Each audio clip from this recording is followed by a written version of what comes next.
یک روز یک برادر از من سوال کرد: میخواهی بهشت بروی؟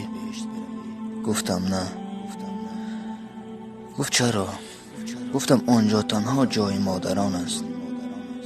گفت نمیخواهی کنار مادرت باشی؟ گفتم نه.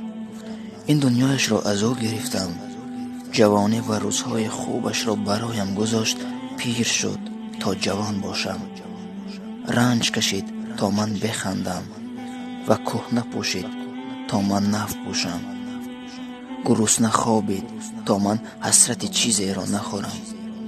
دیگر نمیخواهم در بهشتم فکرش شب و روز به من باشد. بگذار حدی اقل آنجا برای خودش راحت زندگی کند. کاش لااقل یک روز مادرم برای خودش زندگی میکرد.